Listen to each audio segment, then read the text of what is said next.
Thanks for joining us on episode 1535 of the Inspired Stewardship Podcast.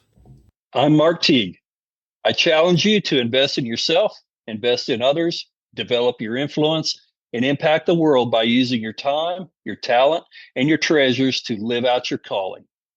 Having the ability to recognize how our responsibilities are also our opportunities is key, and one way to be inspired to do that is to listen to this, the Inspired Stewardship Podcast with my friend, Scott Mader.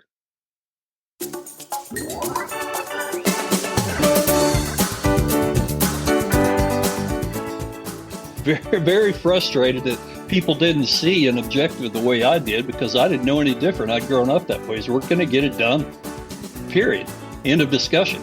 And that's just the way you go about work versus all manner of distractions and counterproductive behavior and playing politics instead of getting things done.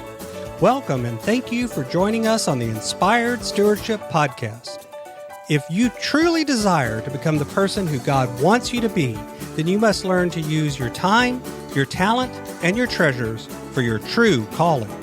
In the Inspired Stewardship Podcast, you will learn to invest in yourself, invest in others, and develop your influence so that you can impact the world.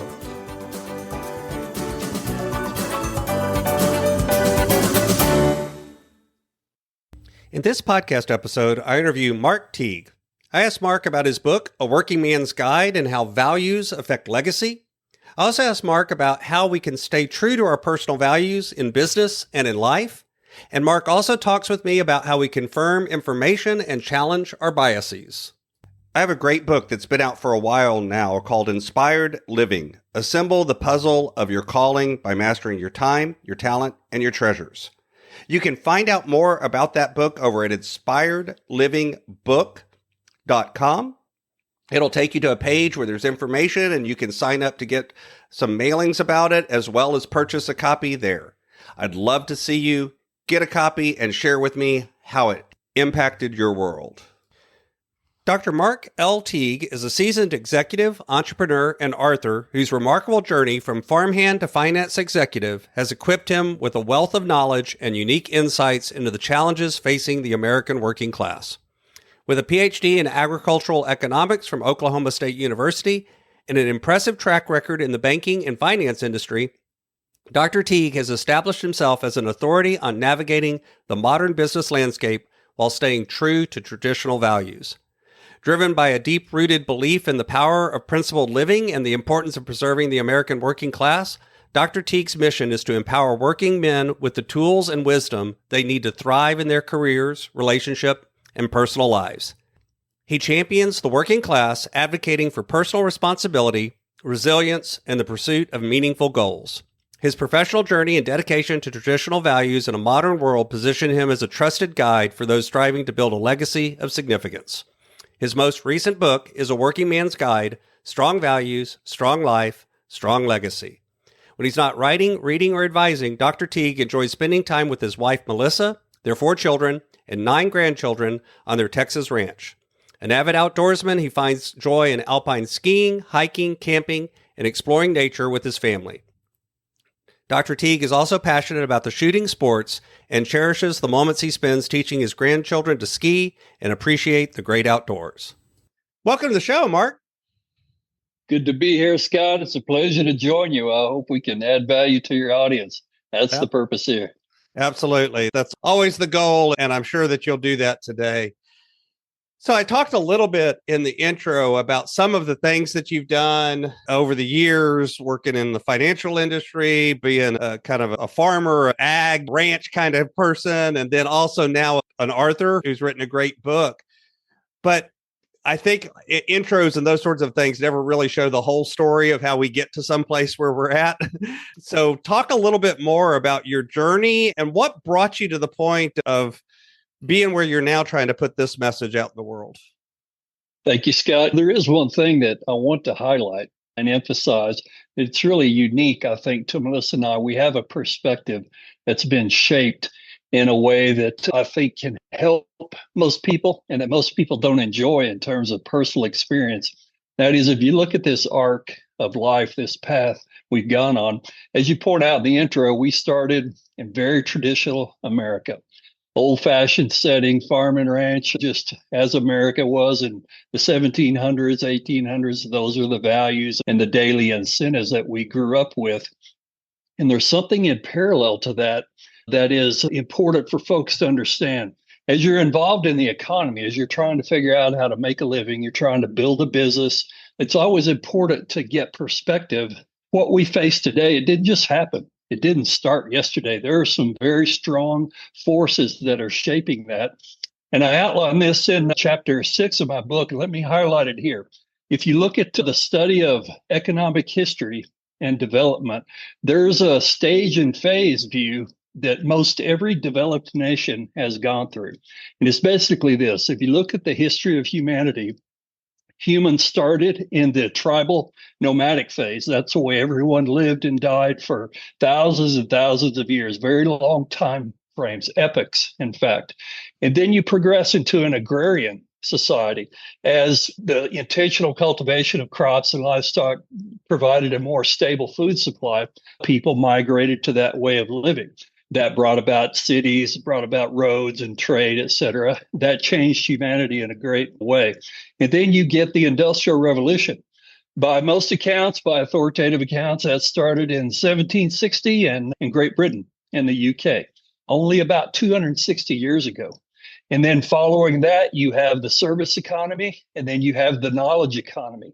Those forces shape our present day reality in foundational, fundamental ways. Melissa and I lived most of those phases personally ourselves. We started in the agrarian world, very steeped in that way of living. We went through the Industrial Revolution. We went through the service economy, all the way to the knowledge economy in our career, in our family.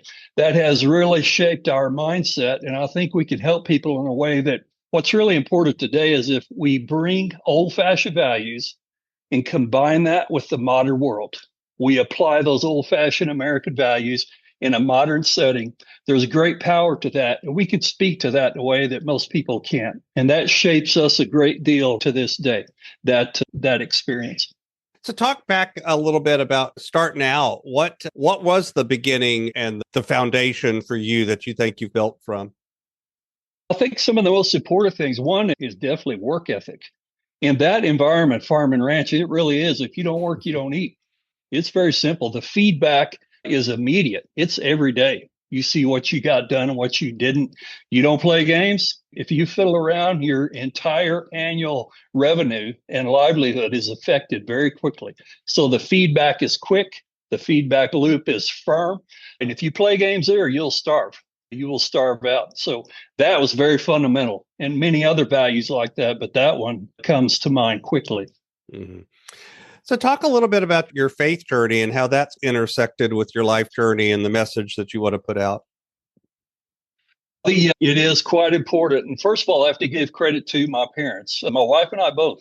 Our parents raised us in a very faithful home. So the Christian faith was prominent in our upbringing. They taught us character traits. And a couple of things that stand out for me, there were many values, but three big ones, three chief values that my parents taught me. And that's to be honest, to be respectful, and to work hard. Those were non-negotiable. You would do those things or you would suffer the consequences. That was taught day by day, moment by moment. And then I adopted those myself, and so did my wife, and that has shaped us deeply.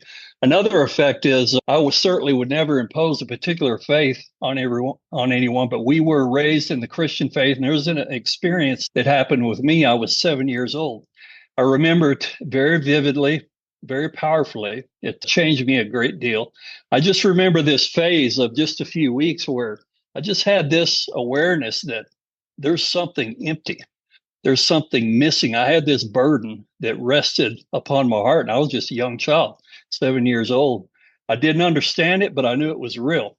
I knew it was it was visceral to me. It was though I understood that God exists and I don't know him. I know he's there. There's a deep void inside, and we're separated. So I sat down with my parents, especially my mom, and we talked it over. And she explained to me the work of Christ, what he did, what he taught, his death, his burial, his resurrection. And that was the path. That was the gateway. That was the way to bridge the gap between myself and the Almighty. I accepted that. I prayed that prayer and I accepted Christ as my Savior. That was a born again moment for me. And it made a world of difference. That void was lifted. It was filled. I understood the purpose behind it. And my parents led me through that. It meant a world to me. And there's another effect in terms of faith. When we left the farm and we were grown adults, we had a family, a young family. This was in 1986. We were married. In 1990, we left the farm and went to Oklahoma State University. And then after graduating in 95, we joined the corporate world.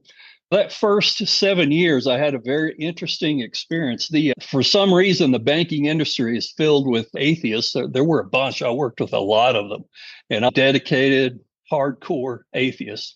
And in particular, there were three associates, and it was over a period of about 7 years. We worked very closely together. We got to know each other. We had international trips, large projects, late meetings, long days, international travel together. And they were very forceful.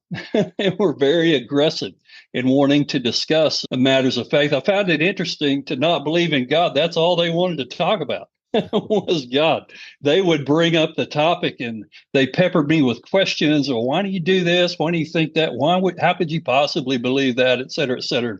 That went on for quite some time. And that was a very deepening experience to me. I treasure that. That made me be very reflective. I studied a great deal. That drove my faith very deep. It took it to places that I never would have gone without that. I never would have understood. I treasure that. So those are some key points of the power of faith and how that is intersected with our life. Mm-hmm.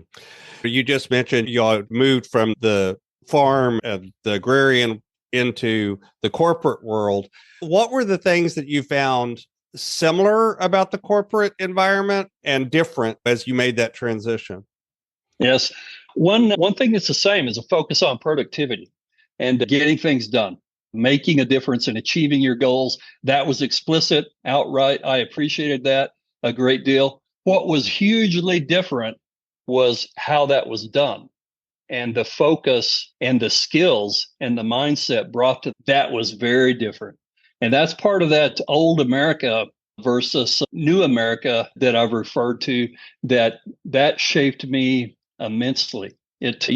What I realized very quickly as I got into the corporate ranks, I became a manager fairly quick, just within a few months, about 9 months. I started my management portion of my career, and I built that all the way through to C-suite jobs and a part owner in a private equity fund, et cetera. So I started at the bottom ranks and worked my way up through the corporate ranks and then became a business owner and such. And very early, as soon as I started managing teams, you could see the fundamental difference in mindset.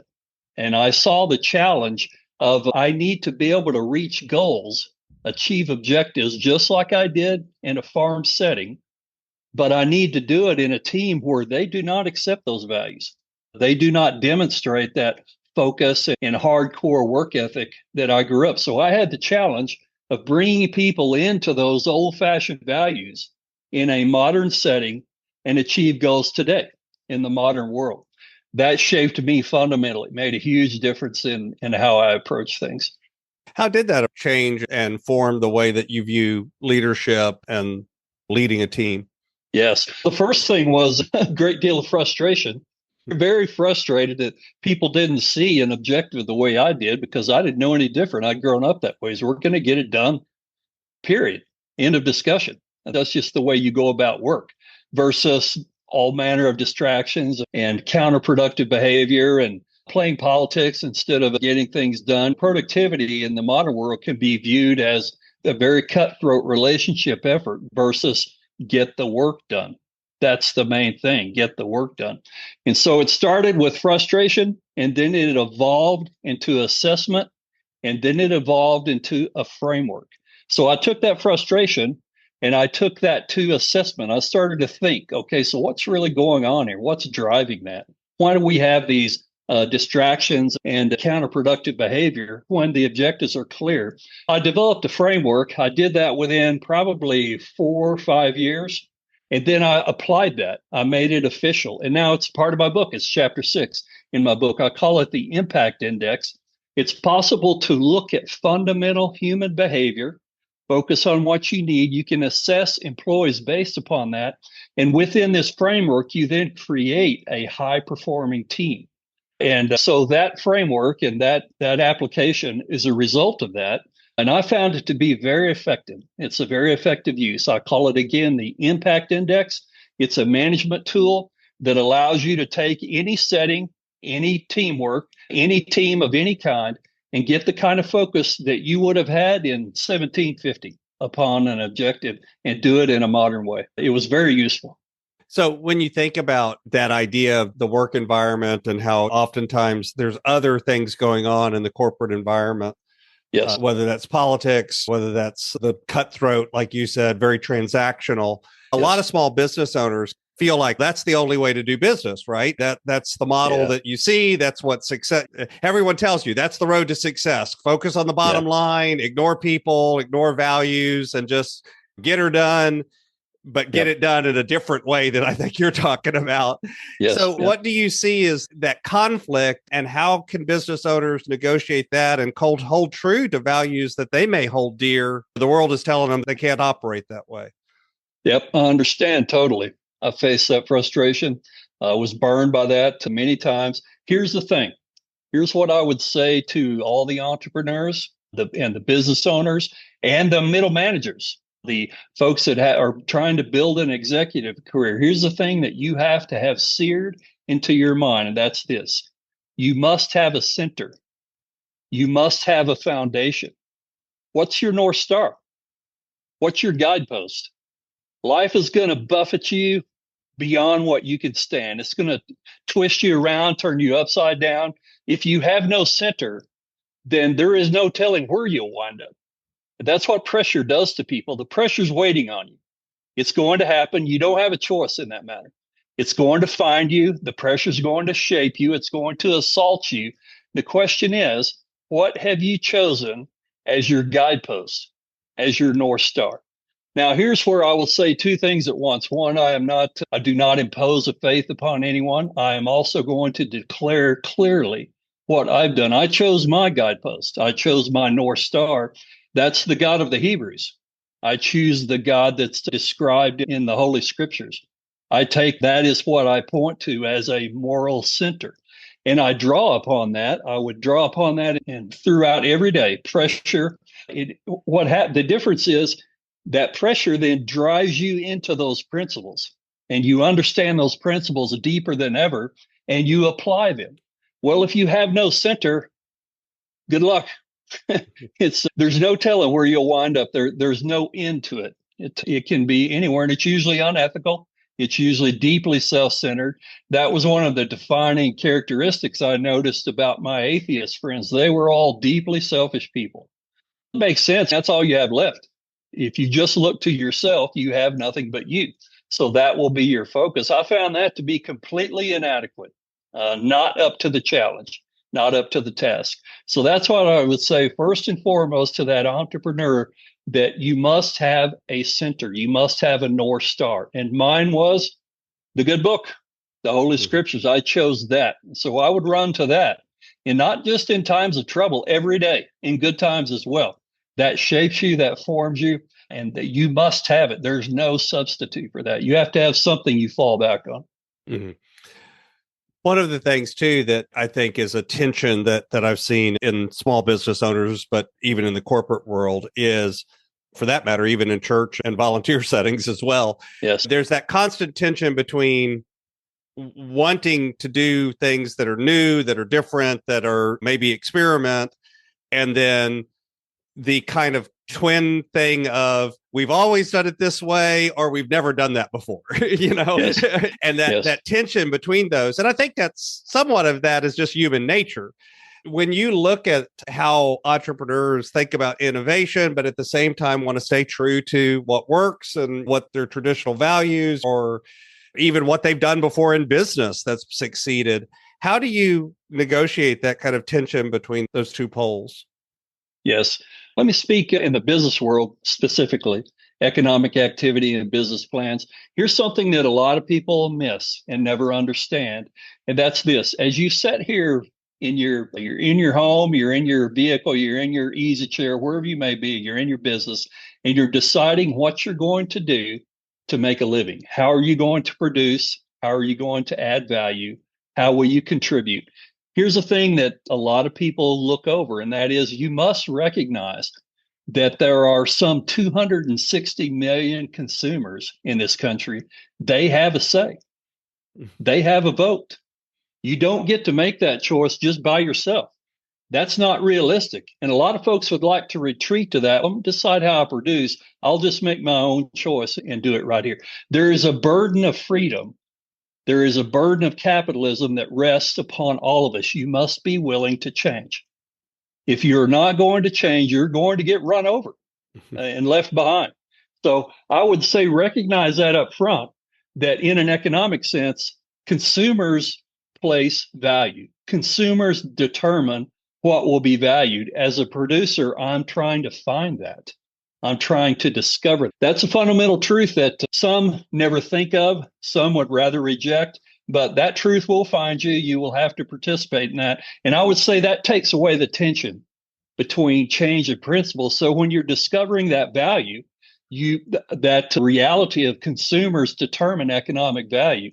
Now you bring your traditional values that shape your actions. They shape your attitudes. They shape the way you go about things. But I focused on a consumer. That is a fact of service. That's why free economies do so well and controlled economies do not, is because a free economy is based upon the principle of service. I am working to serve my fellow citizens. That is a fundamental value that's eternal in nature. It's without beginning, without end. Top-down command and control does not work because it places some organization or some person at the center. No, it's everyone we live with. It's every human walking this planet. So it works, and you have to accept that and be willing to change. And that works a lot better. And I think I do see businesses that have that service mindset that succeed, but often over time that begins to, again, erode, or they begin to focus on just either serving themselves or serving their stockholders or serving in a different way. They no longer focus on the customer there being not only the people that buy their services, but sometimes the employees and the people that work for them, all of those folks too. Yeah. How do you see that tension play out, and what have you seen work against it? First of all, if you do that, and you're right, it does happen often, you will fail. That pressure will overcome you. You're going to suffer. You'll suffer loss if you think you already have the answers and you don't recognize all the things that are changing around you. You're going to suffer. You're going to suffer loss. And here's another fundamental point, Scott, that I think is quite important. There's a fundamental choice everyone needs to make about how you view life. Do you see life as a series of problems coming your way? Because that's what it is. Life is a series of problems. Every day you get up, there's going to be a new set coming your way. Do you accept that? And do you accept the responsibility of being a problem solver? I'm going to learn the skills. I'm going to learn the techniques of solving those problems as they come my way. Or do you just see that as a hassle? I'm too good for that. I should be above that. You know, when you have that attitude in a business where you forget who the customer is, you know what's driving that? It's arrogance. I don't want to face problems. Change and problems are often synonymous. They're one and the same. A problem brings change. Change can be a problem.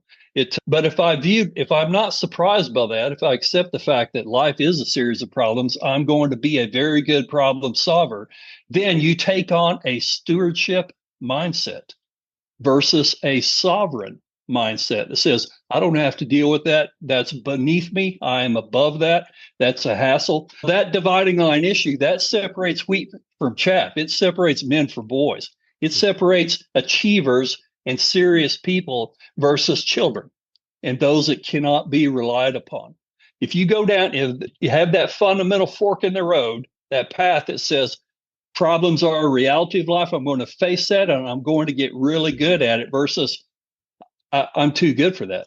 I don't want to mess with that. That's a hassle. That shapes your mindset over time. It becomes steeped in your thinking. I would strongly encourage everyone, face the fact that life is a series of problems. Become a problem solver. You will be effective. You will get things done. You have a chance to contribute. If you think you're too good for that, you're a child. And problems are just going to bury you. They're going to cover you up.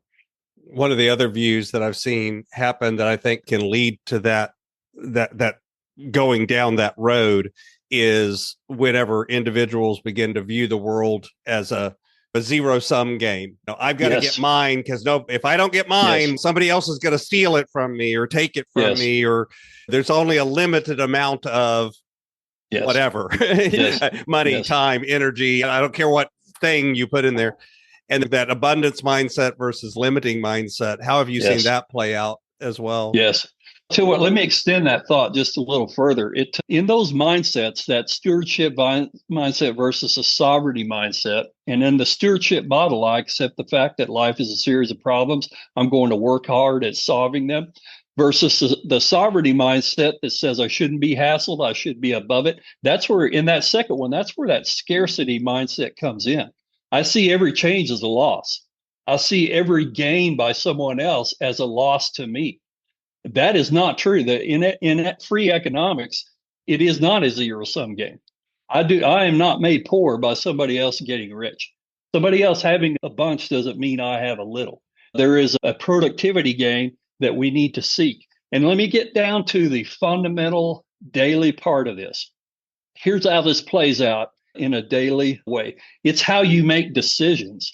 And let me state it like this. If I picked a poem, a piece of prose that described the American mindset or the Western mindset, especially America, it would be the poem Invictus by William Ernest Henley. And one phrase, I am the captain of my soul. That's the way we want things to go. That I'm in charge, I'm running things, I determine what happens and what doesn't happen. Let's have a little exercise. Let's make this very simple questions. Take a piece of paper, grab a pen, write down the things you actually control. Truly control. You can guarantee. Man, it's a short list. The truth is, you and I don't even know if we're going to make the dinner table tonight. We may not wake up in the morning. This breath I take may be the very last one. So how much do I really control? Not much. Actually, I would give this proposition. There's only one thing I truly control. That's what I say and do right now in this moment. And the truth is, as a steward, that's all I need. What I say and do right now, that's all I need to control. And here's how that plays out, that mindset. When I make decisions, here's how a stewardship mindset goes about that. The first thing I do, if I have a decision in front of me, the first thing I do is gather all the facts. Anything that's true, anything that's factual and solid, I gather. You can be formal, write it down, put it right in front of you. Then I gather the principles that are applicable to that. And then the last thing I do is apply my preference. There's always preference involved, but the key difference is you do that at the end. You don't do it at the start. Here's the sovereign approach. I start with my preference. I then arrange facts, reject or include them based upon my preference, and then I go with that throughout because you think you're in charge. You think you can have whatever you want. And the wants of others don't matter. This gets so extreme that someone, when they've chosen their preference, if another party has a different preference, they treat that as evil, as wicked. Now ask yourself about culture today and ask yourself what we're doing. We treat differing opinions as though they're wicked instead of being respectful of what others would see, their viewpoints. We think we're sovereign versus having a stewardship approach. So the fundamental way you make decisions will solve that tension that you talk about, Scott. If you gather facts first, principles second, you have all of those in mind as you think through something, then you apply your preference at the end. You're not going to get stuck. You're not going to get bound to tradition that is not helpful. You will be moved by the facts. I have to defer to that great renowned set of theologians, Black Sabbath. In one of the phrases to their song, they said, the devil is never a maker. And that's the truth. If something is factual and it's true, That's from the Almighty. That's by the hand of God. So if you thumb your nose at facts, you're thumbing your nose at truth. And you're thumbing your nose at God himself. And that's the way it works out. So anything Satan or the deceiver would do, it's deceptive. It's not true. It's always manipulation and deceit. So it's in that everyday sense, it's how do I make decisions? In a stewardship mindset, I gather facts first. I start with that. I do preference at the end. If you gather preference first, you're not making a decision, you're rationalizing. You rationalize what you want. And there's a whole lot of that goes on. And I would challenge us all. I would challenge the entrepreneurs and the innovators in your audience. Make sure the next time you have a decision to make, stop, gather all the facts, write them down. Then write down the principles involved, make sure those are fresh, top of mind, and then make a choice. Then apply preference. You will be far better served if you do that. And there are a host of examples in this modern world where things just get completely stupid because we're trying to pursue a sovereign mindset. In fact, I'll give you a cultural example. These last few years, we've heard all the discussion about the transgender crowd. While that discussion goes on, virtually every single cell in your body is stamped with an X or a Y chromosome. It's a fixed fact, a biological fact. If you start with those facts, that changes your approach. And that is a good example of how just absurd you can get in your thinking because you don't start with facts. You start with a preference and you rationalize after that. So one of the things I would add to that about facts, though, is I think we have a tendency sometimes to gather facts and even without intending to use our own preference, selectively choose which facts we believe. You're exactly right. So right. I would add to that, seek out facts that challenge the things that you think are facts Yes, sir. and Yes, examine those as well. Yes, Again, sir. using so I am a geneticist. And the X and Y chromosome is actually not that simple. There's over 30 different combinations of chromosomes in the human body. Biology is an example of one that is a much more complex set of facts than just a black and white that we like to make it out. Now, again, we could argue about the rights and wrongs of different decisions that are made based on those facts. Yes. But what happens sometimes is we oversimplify the facts because we want to put things in boxes. We want things to be easy. If we can say yes and no, now it's easy.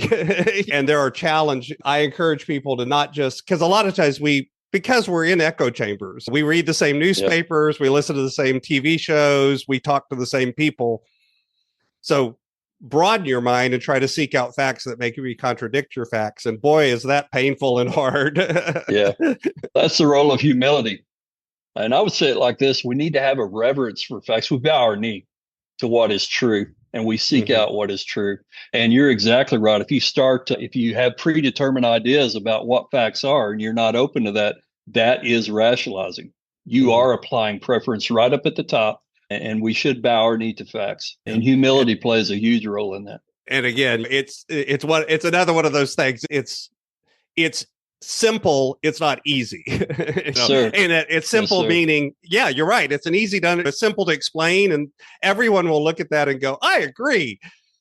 But then to actually do it is actually much more challenging at times for all of us. Again, that's just in part because we don't know all the answers. The humility of I'm limited in my knowledge and everyone else is limited in theirs as well. Yes, sir. So I've got a few questions I like to ask all of my guests, but before I go there, is there anything else about your work or your book, A Working Man's Guide, that you'd like to share with the listener? That choice, that reality of, in a business sense, and as you're pursuing livelihood, put the consumers first. I would repeat that. That is critical, and that's how value gets added in an open economy. So bring that top of mind, and I would state that for sure. So you mentioned stewardship several times. Of course, my brand is Inspired Stewardship, and I run things through that lens of stewardship. What does that word mean to you, and what has its impact been on you? I frame it as those competing models, competing mental models. You have the stewardship mindset versus the sovereignty mindset.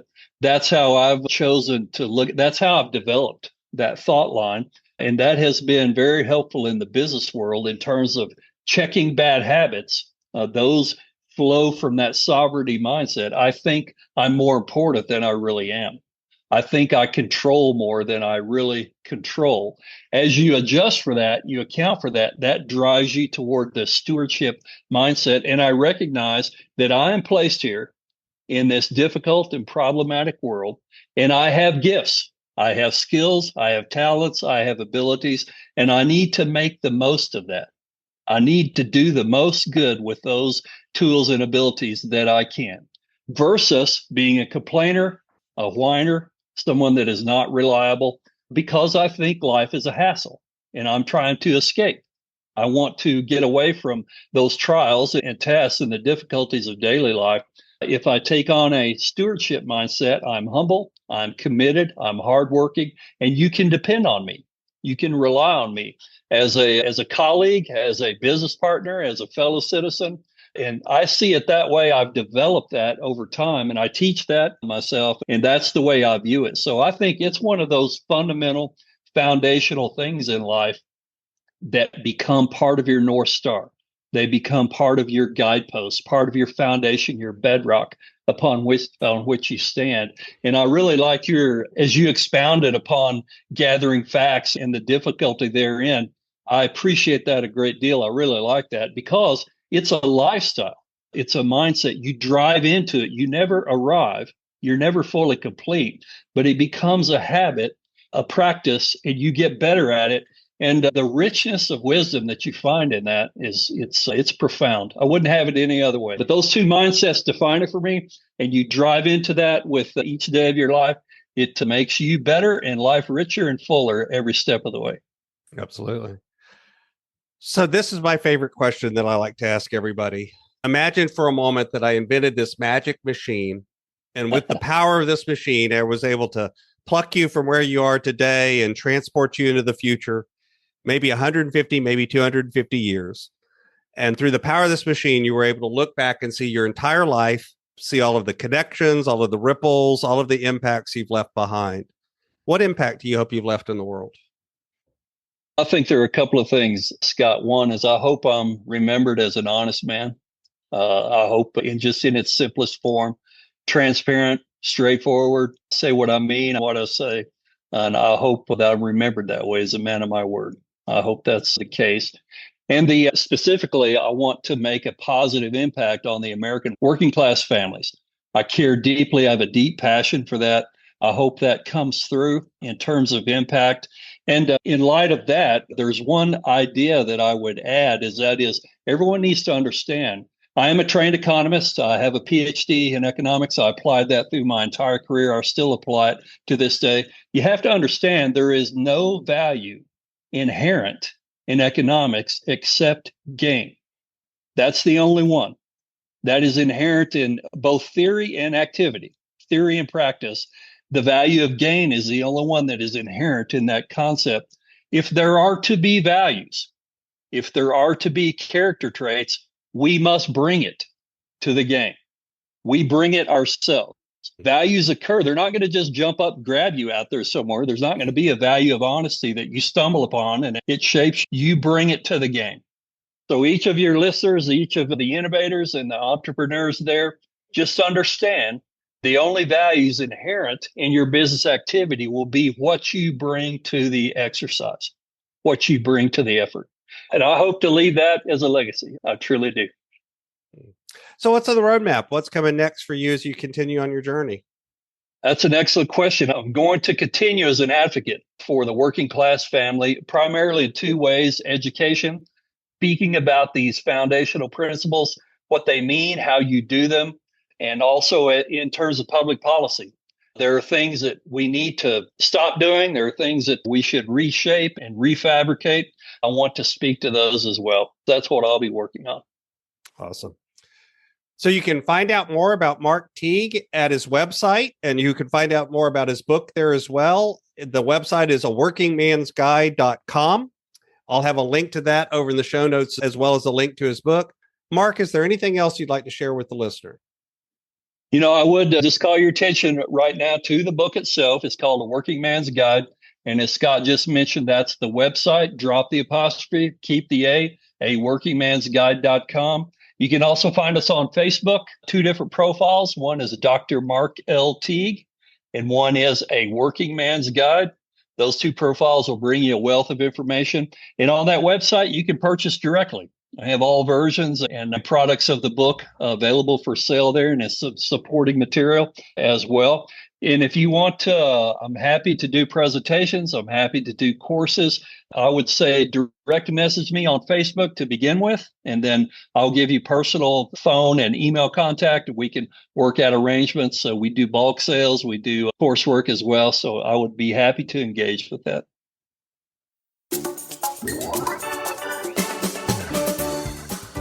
Thanks so much for listening to the Inspired Stewardship Podcast. As a subscriber and listener, we challenge you to not just sit back and passively listen, but act on what you've heard and find a way to live your calling. If you enjoyed this episode, please do us a favor. Go over to inspiredstewardship.com/iTunes rate, all one word, iTunes rate.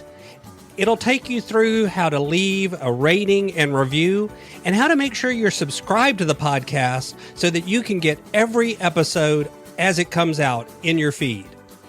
Until next time, invest your time, your talent, and your treasures. Develop your influence and impact the world.